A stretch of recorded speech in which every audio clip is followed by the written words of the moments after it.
I drank it too fast.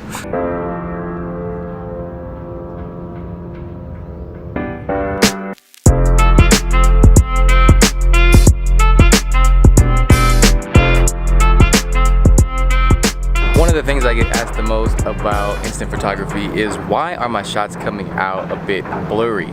And that could be a number of things, so I got some time today, so I figured I'd walk you through the top 3 things that are making your instant photos not turn out the way that you want to.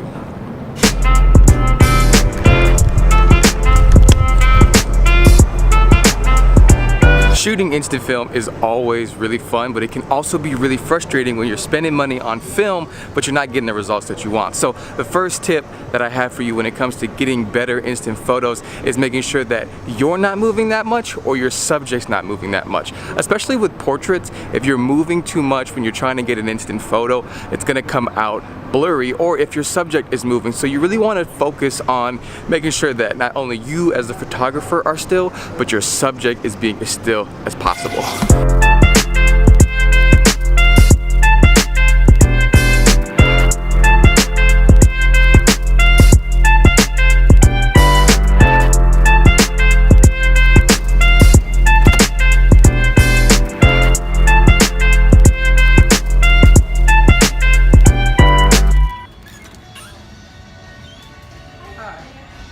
May I please have a iced latte, the 8 ounce?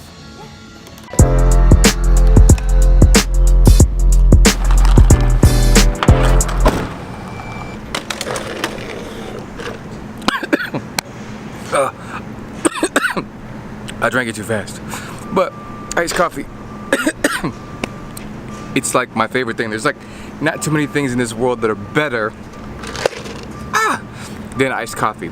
I like mine not too light, not too dark, and that brings me to my second tip when it comes to not getting the best results that you want out of your instant photos. So on every instant camera, or let me back up, on the majority of instant cameras, you're gonna have this meter. Here on the 1step2, it's here and it's highlighted in yellow, but even in a bunch of the 600 cameras and a bunch of the other cameras as well, you're going to notice that it has this switch right here. On one side there's a plus, on the other side there's a minus. That's your exposure meter. So essentially, if it's too bright outside, you're going to want to switch that switch to the minus sign. What that's going to do is it's going to control, it's going to limit the amount of light that's going to come into your camera. If it's super dark, you're going to want to switch that over to the plus, and that's going to allow the camera to open up more and bring more light into the camera, allowing you to get a better shot. Instant cameras, they're simple cameras, right? The more light, the better. They love light. So even though it has a flash, and the flash will fire all the time on most models, this one you can switch it off. Even if it is dark though, you're going to want to try to let the most light in so that way you can get the best shot. Otherwise, again, you're throwing money away because your shots aren't going to turn out the way that you want them to, and you're just going to be frustrated. So yeah, there's that. And speaking of being frustrated, I am all out of film, so I need to go get some more.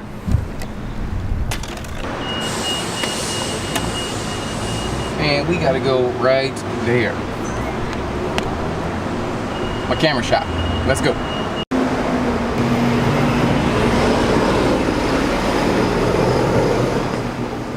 And you do have the new I-type camera, Yep. right?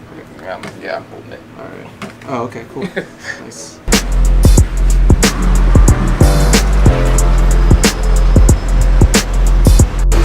Wait.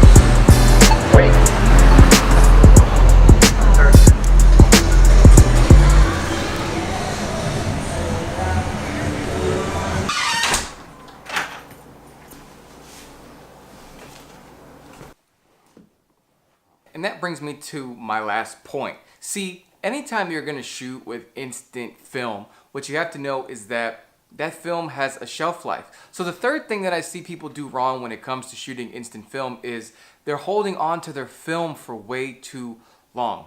A general rule of thumb is that you've got 1 year since the production date of the film to use it with the best results, right?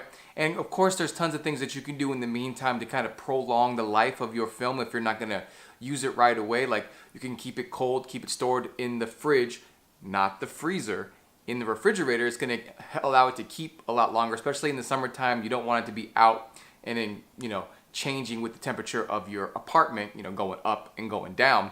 But what you do want to do is make sure that you're using it.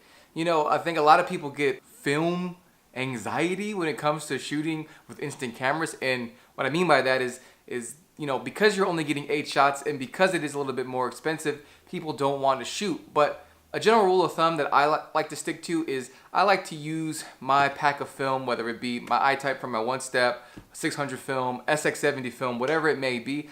I like to use that within a week to 2 weeks of actually loading it into the camera. And a lot of times what happens is, you know, this film, that when it comes in the box and it's sealed and it's brand new, it's exactly that. It's sealed. It's, imagine like food, right?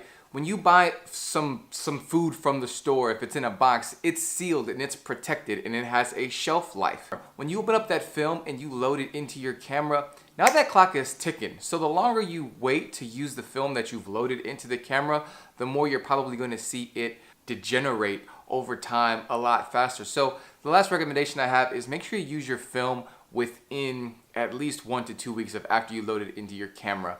Again, that's going to allow you to be able to see the best results. Hey, if you enjoyed this vlog, make sure you do me a favor, hit the like button, and if you haven't already, hit subscribe. I try to help people who shoot instant film photography improve their skills and their knowledge on everything that has to do with Polaroid and instant film. So if that's something that you're into, you should definitely consider subscribing. That's all for me. I'll see you on the next video.